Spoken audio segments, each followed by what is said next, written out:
Welcome to Crypto Flywheel, a podcast where we spin up strategies to take your digital efforts into unstoppable momentum.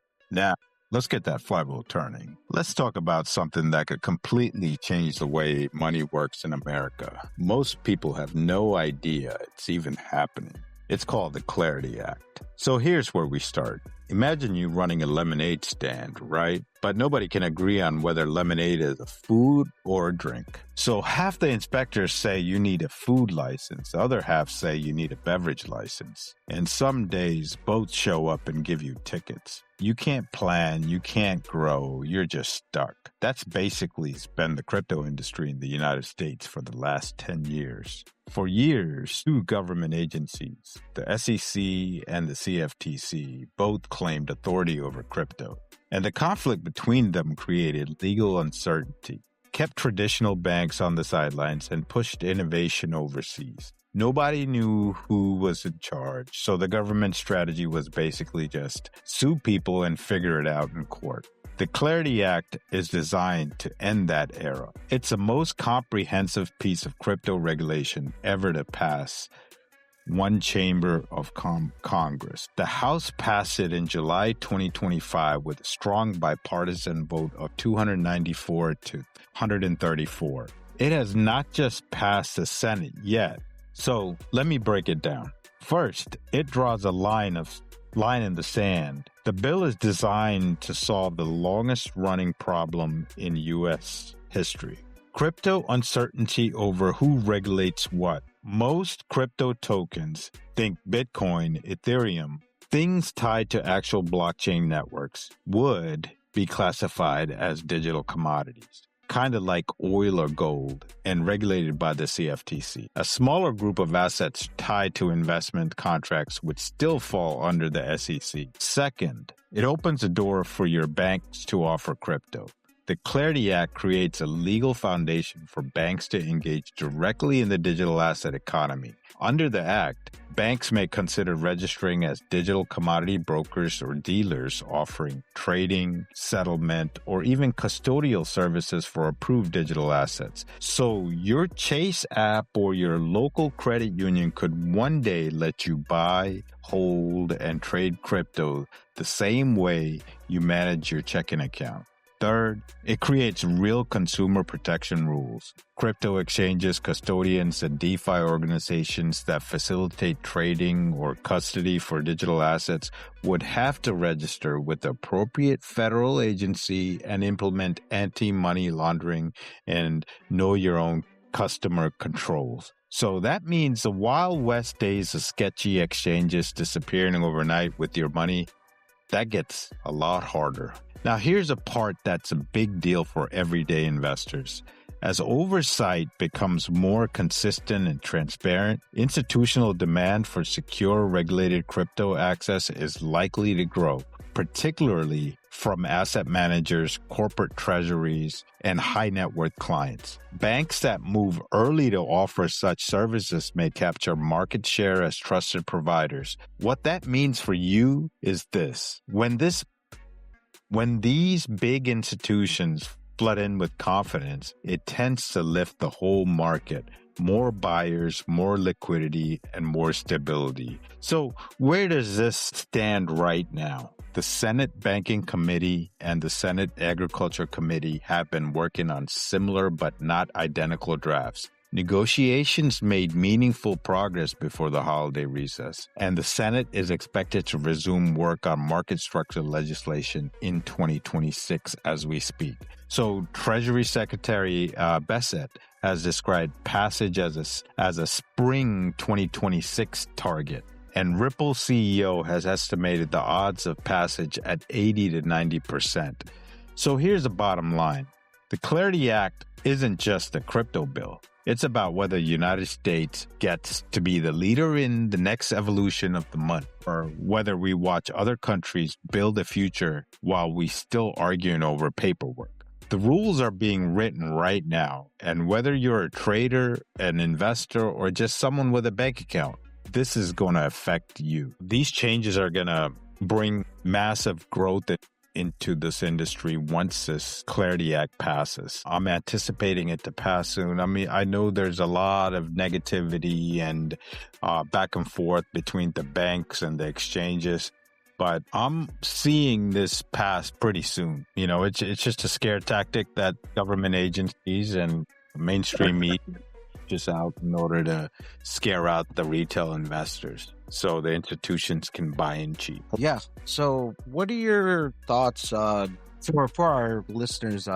Digital X, what are your thoughts about what Brian Armstrong is doing with regard to premiums on Bitcoin and on from Coinbase? I mean, he's essentially trying to kick the can down the road because he's doing it under the guise of saying it's a bad act to begin with, so it's better to not have one. You know what I mean? Like, so what's that mean? What are you thinking that, you know, the chances of it being passed is great is what you said, but I'm not sure that that's the case. Is it? I mean, what are your thoughts on that?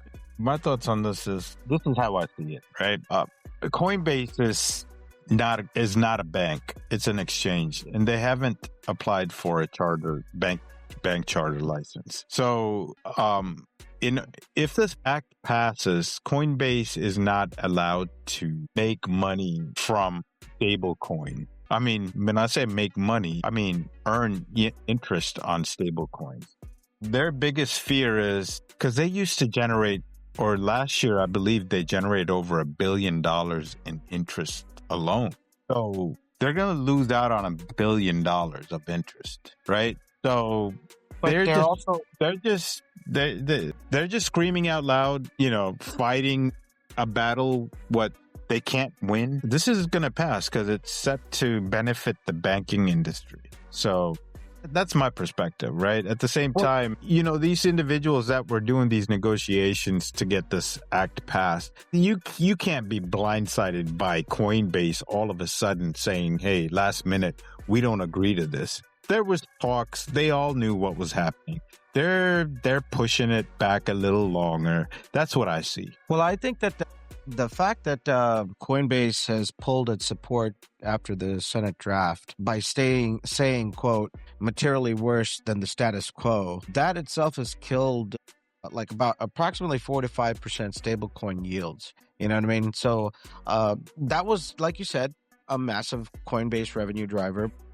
Then again, and then him pulling the premiums or increasing the premiums on Bitcoin transactions, you know, that news itself drove Bitcoin from 74 over the, when was it, 28th, 29th, whatever. Now it's all the way back down to sub $67,000. So there's a lot of people that are entering. And then on top of that, you got Michael Saylor and MicroStrategy doubling down, where now their average Bitcoin cost is about 75,000.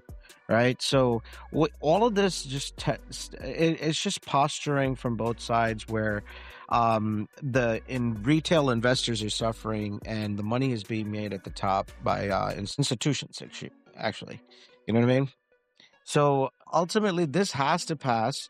In order for retail investors like ourselves and our audience, we haven't had any kind of movement. Look, we have, even at the Crypto Flywheel, we don't have content to even basically come out and talk about, because it's just been so stagnant, right? And sideways. And it's just going up and down without very much any kind of movement that's beyond the 15-20%, where they're taking, when it's 15%, they're dumping it back down another 15-20%, and then buying back there. They're just making money up and down, right?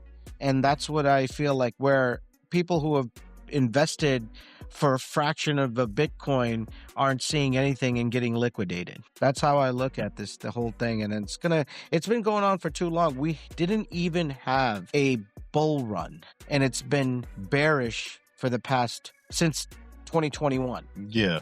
So what are you expecting from your timeline all this to transpire? Well, the Clarity Act is not, it's just a buzzword right now. And they're just kicking like we're the monkey and we're in the middle. You know what I mean? Of all of this money that is being made. There was a new act in Congress that's up for debate, right? Like I think it was called the Predict Act or something, where the politicians are not allowed to be taking part in the prediction markets for be it crypto or whatever else insider type trading. So they cannot participate in this. And that's on the brink of DJT or POTUS and his immediate family being heavily involved in this crypto market. And on the same time, what's his name? David Sachs, I think his name is, right? The crypto czar. He resigned his position as the crypto czar and has gone into a different role. That begs the question, who's going to take this next step? And that also, who's going to be the crypto, police, if you will, on the next step or the next phase of this crypto industry, the digital asset space. Effectively, what Brian Armstrong is doing right now is kind of like what Gary Gensler did back when he was appointed as the SEC chair. Right now, he's causing friction. There's a lot of money being made during that time, and it didn't involve us retail investors. So timeline-wise, this is an thing where, yes, digital assets are being built and integrated into blockchain is being integrated into the world of business, yet we're not able to make any yield while their institutions are just stockpiling profits. That's my take. So to answer your question initially, I don't know what the timeline is. The timeline will be like another 5-10 years. I don't know. When is that flip the switch moment going to happen? Yeah, I don't think it'll take that long. I think it'll happen real quick. It's just a dog and pony show right now. So, and so the investors like us will be staying confused. Yeah, right. We're going to be holding for the long term regardless. And nobody's going to make me sell my crypto right now because I'm not about to realize I'm still in profit, but at the end of the day, it's just like my 10X is no longer there. You know what I mean? Yeah. So, sounds good. So, Professor X, you want to go ahead and flywheel out of here? Yeah, I mean, guys, we need some more insights from you to talk more about these things. Like right now, everything's at a standstill. There's really nothing that's happening other than institutions and politicians making money. Investors like you and I, Digital X, as well as our listeners, we're holding the bag. We're still in it for the long run. With that being said, also, guys, there's still an opportunity to buy. I'm not telling you to go out and buy crypto, especially when it's so stagnant, but it's still way below where, if it all goes to where it needs to go, we're still at discounted rates right now. So with that being said, I'm pretty much done with that. The Crypto Flywheel, today's episode of the Crypto Flywheel is signing off. Thank you. Thank you.